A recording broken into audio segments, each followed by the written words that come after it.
Hi everyone, welcome to Shaf Man TV. Today I'm going to give a preview of West Ham's chances in the Premier League and for the season ahead. They've had a pretty active summer. I think their biggest achievement is probably to keep hold of Declan Rice. He had a really impressive Euros and is now morphed into like an extremely good player and is obviously in high demand, if you believe what the newspapers say. David Moyes has done a pretty good job to stabilise West Ham, and they had a really good season last season. Qualified for the Europa League, which is a pretty big achievement, and they've added to the squad. I think they've spent about 60-70 million pounds net. They've added Kurt Zouma coming from Chelsea for about 30 million. They brought Vlasic from CSKA, former Everton player. He's a good player, 27 million. They've loaned Alex Krul from Spartak. They've bought Craig Dawson, Mr. Dependable, from Watford for 2 million. And they've loaned former Fulham goalkeeper Areola from Paris Saint-Germain. They generally line up in a 4-2-3-1 formation. Obviously, the standout players being Rice, probably Michail Antonio, powerful, effective player. And they've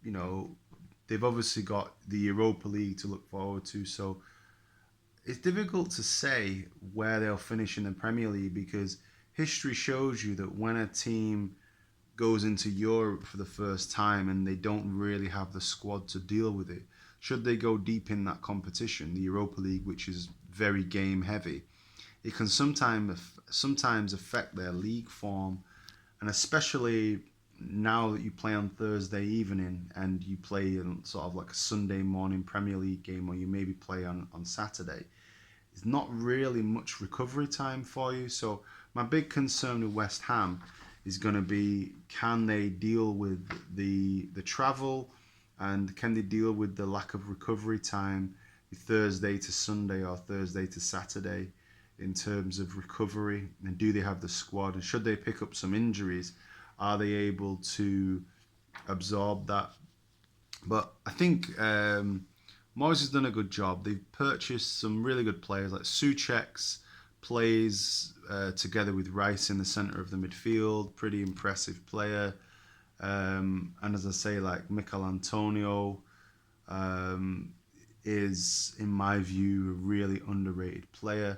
So I think realistically, if they stay clear of injuries, if they can it could be in their interest in terms of the Premier League to get knocked out of the Europa League, but obviously it's a European competition and they probably want to go as far as they can. I think top 10 is realistic. If they can repeat last season, then top 8 definitely. And I think that keeping hold of Rice is a major coup for them, and I think that within 12 months he'll probably leave for huge money. But it looks like the board have backed Moyes to an extent, spending 65 million net. So I think Europa League quarterfinals maybe, Premier League top 10 finish, and I think it's going to be hard for them to do anything in the League Cup or the FA Cup, just because if you think about the Europa League getting to the finals, 17 games, you've got, if you were to go far in the cups, you're potentially talking about like 65 games, 75 games. It's an awful lot for even a big squad, never mind West Ham squad. So I think maybe the cups might be beyond them. They might play some of their youth players or some of the squad players in the cups. But yeah, I think Moyes has done a really good job, and I think he's a pretty competent manager, and I think that if they keep with him and they back him and they keep buying better players, and they'll probably sell Rice for huge money. If they reinvest that money, then West Ham are a good Premier League team, and I expect them to finish in the top half and to play some exciting football, because some of their play is pretty exciting. So hope you enjoyed the video. Please leave your comments below. Thanks for watching. Take care.